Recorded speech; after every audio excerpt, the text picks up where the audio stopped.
Hello, this is John Rios. I'm interviewing Siobhan Forino for my first assignment in educational intro to educational technology.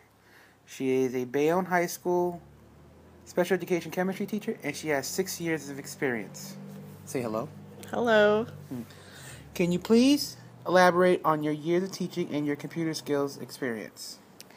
I've been teaching for 6 years. I started my career at Marist High School in Bayonne. I later went to High Tech in North Bergen and finally to Bayonne High School. I have basic computer skills. I know fundamentals, PowerPoints, Microsoft Office, Excel, things like that. Not too tech savvy. Okay. In your first year of teaching, how would you describe the technology available to you? Unfortunately, Marist was a poor Catholic school. We had no technology. Didn't have a laptop. Didn't have any type of technology at all. There was one computer lab for teachers, and it was 3 floors below me, that if we needed anything printed or to use the internet, we had to go there. We also had to use their computers to do grades, which was kind of hectic. Okay. In this lab, did you have to schedule a time to use the computer? We didn't have to schedule a time, but the only time I could use it was during my prep, so I'd have to prepare days in advance to make sure that I had everything, because I'd have to print it out on the computer and then go to another floor to make copies of the worksheets, of the test, or whatever I was using with the kids. Okay. Were there any tech-savvy teachers available to help you, and did the students have regular computer classes? Honestly, the so-called technology teacher was a woman in her 60s, so there was no real tech support. The kids did have to take computer classes. It was freshmen. It was more like keyboarding and basics. Juniors had to take more, like business-type computer classes.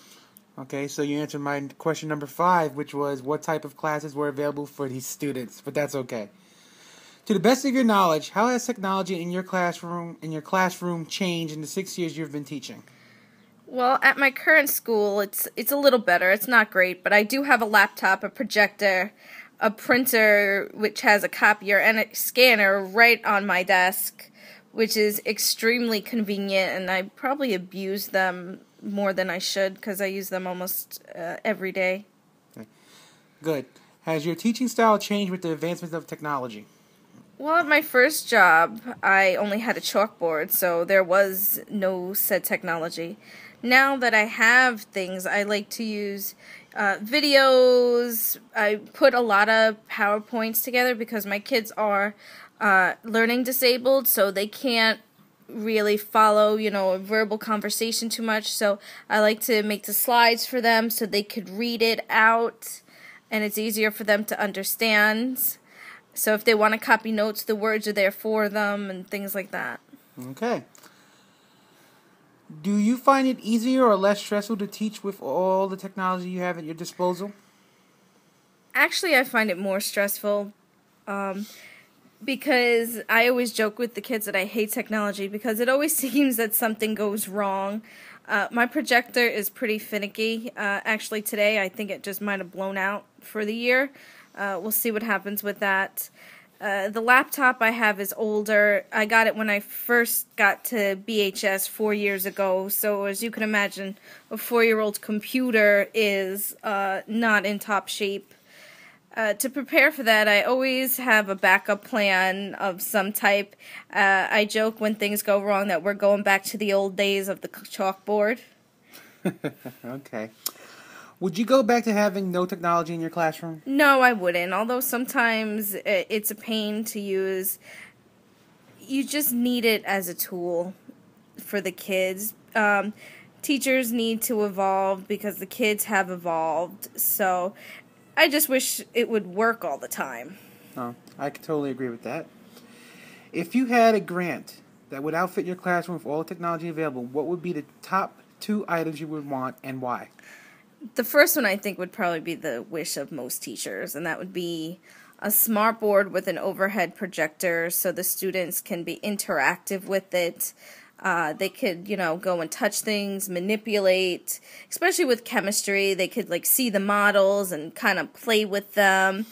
Also, I'd like to be able to save some example problems, things like that, so we could reference them back and forth. And with a chalkboard, you just have to, erase things, so that type of thing. The other one is one a lot of people probably aren't familiar with. It's called an Elmo projector, and basically it is a giant projector, but almost like on an arm that looks down. And you could do demonstrations under it. So if I wanted to do a lab demonstration, I could do it underneath the Elmo, and it would project it large for the kids to see. Because if you're just doing a demonstration on the table, it's kind of hard for those kids in the back. So it would make it easily seen. And then if I had a smart board, I could also save the presentation. That's true. Do any of your students use technology to help them in their studies? There's an app for everything. Apparently, there's now chemistry apps. Some of them I knew about, like the periodic table, things like that. But now there's one called the stoichiometry app, which is for intense chemistry problems. And I took a look at it myself, and the kids like to do it for use it for their homework. Yeah, it's great, and it'll do their homework for them. But I could get 10 problems done in the time it takes them to type out just one. So they really think that, that there's an app for everything, and that's their way of thinking. I don't think they could live without their smartphones anymore. I agree with them. I love my smartphone. It does everything for me. It's recording this conversation right now. What advice would you give a new teacher starting out in regards to technology? It's just the necessary evil.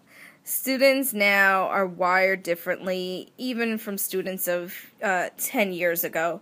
We live in a very, very tech-savvy age, and if you need to get a point across, you have to do it in a way that they're comfortable with and that they understand, and sometimes you have to come out of your own box to do that and become adaptable, because the number one rule of teaching is just to be adaptable.